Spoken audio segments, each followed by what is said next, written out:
Hi students, welcome back to Google Classroom of Sri Gokulam Public School, Guruvayur.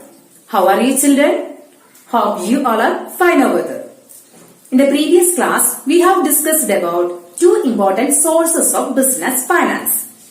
They are trade credit and retained earnings. Hope you learned that portions. Today we will discuss another three important sources of business finance. They are factoring, lease financing and public deposits. Now let's discuss what is factoring and its merits and limitations also. Factoring is a method of raising short-term finance for the business in which the business can take advance money from the bank against the amount to be realized from the debtors. That means, under this method, the receivables on account of sale of goods or services are sold to the factor at a certain discount. Then the factor becomes responsible for all credit control and debt collection from the buyers or debtors on payment of a specified charge. And factors provide protection against any bad debt losses to the firm. And at the same time, factoring also provide information about credit worthiness of prospective clients, etc. Factors hold large amounts of information about the trading histories of the firm, and this can be valuable to those who are using factoring services, and it helps to avoid doing business with the customers having poor payment record. Let's discuss the main advantages of factoring. The first one is obtaining funds through factoring is cheaper than financing through other means such as bank credit. That means funds collected through financing is the cheapest way of financing compared to other means. And the next one is with the cash flow accelerated by factoring, the client is able to meet his or her liabilities promptly as and when these arise. That means factoring helps to accelerate cash flow of the business organization.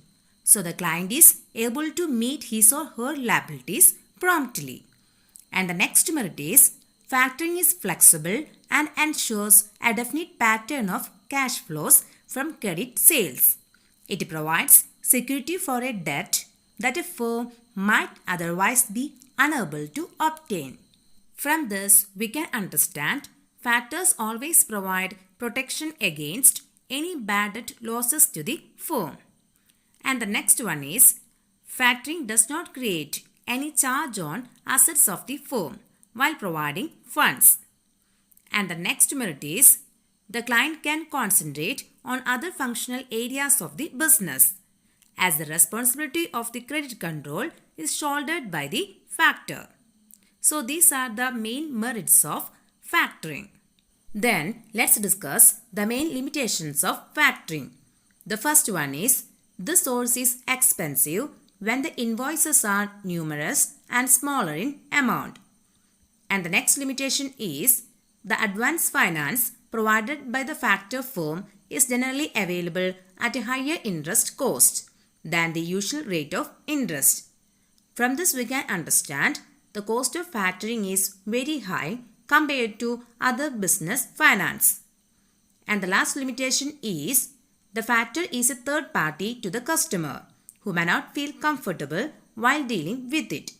So these are the main limitations of factoring as a source of business finance. Now we will move on to the next source of business finance, that is leasing. What is lease financing? Leasing is an arrangement that provides a firm with the use of and control over the assets without buying and owning the same. That means it is a form of renting assets. Lease is a contract between the owner of the asset, that means lessor, and the user of the asset called the lessee, whereby the lessor gives the right to use the asset to the lessee over an agreed period of time for a consideration called lease rentals. And the terms and conditions regulating the lease arrangements are given in the lease contract. At the end of the lease period, the asset goes back to the lessor. So, these are the main features of lease financing.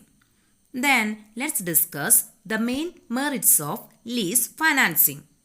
The first one is lease financing enables the lessee to acquire the asset with a lower investment.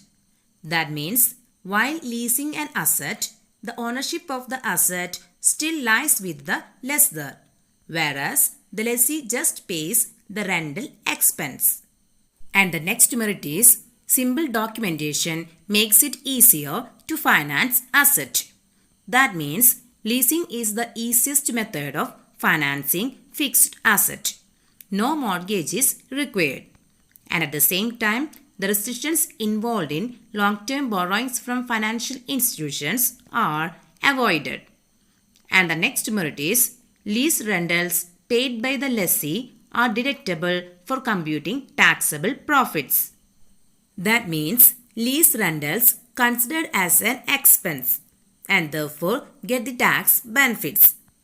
And the next merit is leasing provides finance without diluting the ownership or control of the business. That means leasing provides one of the easiest source of intermediate and long-term financing, and it does not require any mortgage of the assets because the ownership of the asset leased remains with the lessor and is not transferred to the lessee.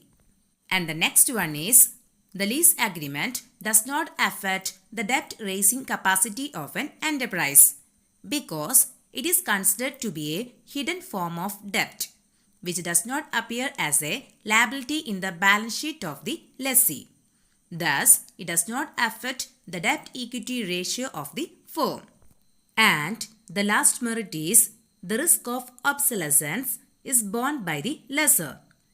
That means in the present era of rapid changing technologies, a firm has to bear the risk of obsolescence if it purchases the asset.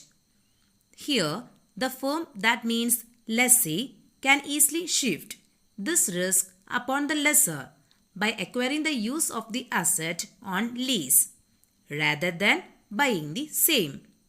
So these are the main merits of lease financing. Now let's discuss the main limitations of lease financing. The first one is a lease arrangement may impose certain restrictions on use of the asset. That means the lessee cannot make any alterations or improvements in the asset without the prior approval of the lessor. And the next limitation is the normal business operations may be affected in case the lease is not renewed. That means the terms and conditions regulating the lease arrangements are given in the lease contract. At the end of the lease period, the asset goes back to the lessor, and it may sometimes affect the normal business operations of the organization. And the next one is lease financing may result in higher payout obligation in case the equipment is not found useful and the lessee opts for premature termination of the lease agreement.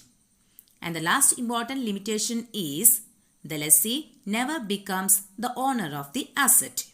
So these are the main limitations of lease financing. Now we will move on to the next source of business finance, that is public deposits. Public deposits refers to unsecured deposits invited from the public. That means the deposits that are raised by the organization directly from the public are known as public deposits. A company wishing to invite public deposits places an advertisement in newspapers. Any member of the public can fill up the prescribed form and deposits money with the company. And the rates of interest offered on public deposits are usually higher than that offered on bank deposits. And the public deposits can take care of both medium and short-term financial requirements of a business organization. That means the amount raised from public deposits is generally used by the company for meeting the requirements of working capital. Though there are a primary source of short-term finance, but by renewing these can be used for medium-term also. And the public deposits can be invited by companies for a period of 6 months to 3 years. So these are the main features of public deposits. Then let's discuss the main merits of public deposits.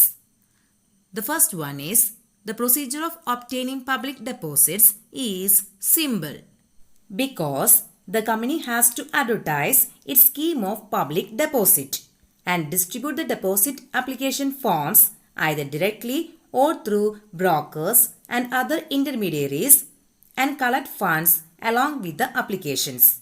And the next merit is cost of public deposits is generally lower than the cost of borrowings from banks and financial institutions.